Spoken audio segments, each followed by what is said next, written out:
চশমা museum, a house of world class, জলট্যাক মোড়, বহরমপুর মডার্ন হোটেলের সামনে। আবারও মাটি মাফিয়াদের দৌরাত্ম্য বাড়ছে রেজিনগরে। বেলডাঙ্গা ২ নম্বর ব্লকের রেজিনগরের পিলখানা মৌজার দীর্ঘদিন ধরেই অবৈধভাবে মাটি কাটছে মাটি মাফিয়ারা। এলাকার সাধারণ মানুষ বারবার ভূমি সংস্কার দপ্তর ও পুলিশকে অভিযোগ জানিয়ে আসছে, কিন্তু কোনো কাজ হয়নি বলে অভিযোগ। এদিন মাটি বোঝাই ট্রাক্টর আটকে বিক্ষোভ দেখালো গ্রামবাসীরা। প্রায় ৩ ঘন্টা ট্রাক্টর আটকে রাখা হয়।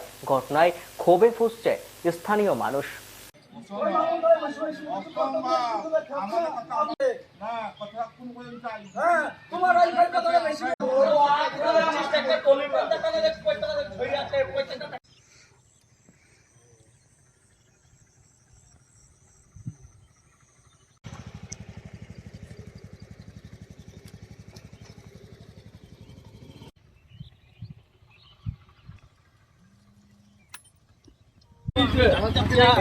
ক্যাপচার করবো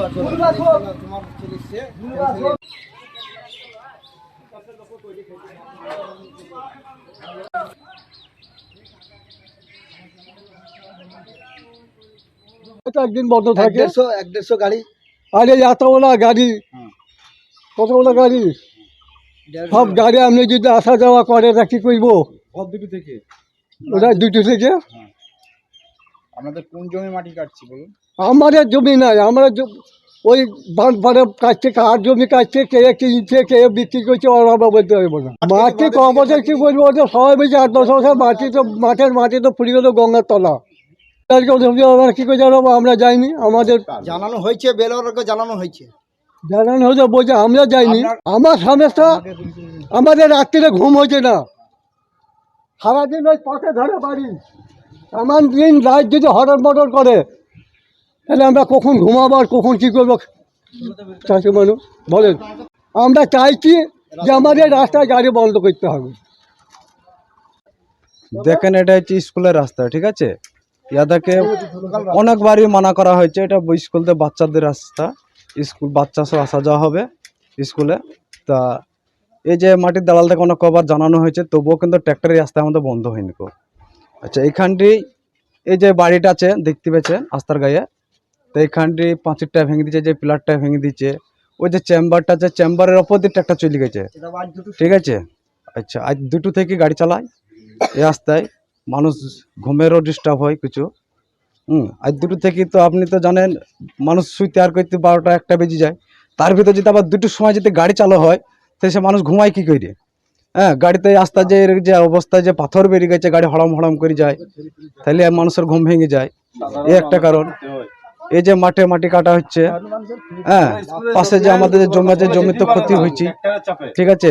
বেলোয়ার বা থানাকে জানানো হয়েছে অনেক কবার, এত কোনো লাভ নেই, ঠিক আছে? হয়তো পুলিশকে ওরা কিছু ঘুষ দিয়ে হয়তো গাড়ি চালাচ্ছে, নাহলে তো গাড়ি চলবে কী করি বলে। বলার পরও যদি গাড়ি চলে থাকে, সেটা পুলিশকে হয়তো ঘুষ দিচ্ছে। হ্যাঁ, এখন আমরা চাচ্ছি এই রাস্তায় গাড়ি বন্ধ থাকবে।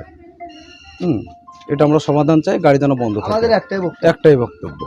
পুলিশকে, বিএলআরকে সবাইকে আমরা জানিয়েছি, বলে কোনো কাজ হয় না। মানে পুলিশকে ঘুষ দিচ্ছে, ঘুষ দিয়ে কাজ করেছে, মাটি বিক্রি করছি, এত বলে কোনো কাজ হয়েছে না। আমাদের একটাই বক্তব্য, এই রাস্তায় আমাদের ট্র্যাক্টর বন্ধ চাই। এই রাস্তায় একটা প্রাইমারি স্কুল আছে, এখানে সেন্টার আছে। আমার বাচ্চা বাড়িতে, আমার 6টা বাচ্চা আছে, ছোটো ছোটো বাচ্চা আছে, এখানে সেন্টার আছে, খিচুড়ি দেয় সকালবেলায় যাই। সেদিনকে আমার একটা বাচ্চাকে মানে মৈত্রী 1 মিনিট কার লেগে বেঁচে গেছি। যদি আমার বাচ্চার যদি কিছু হয়, দায়ী কে হবে? পুলিশকে, প্রশাসনকে কইবার আমরা জানালছি, কোনো কাজ হয়েছে না।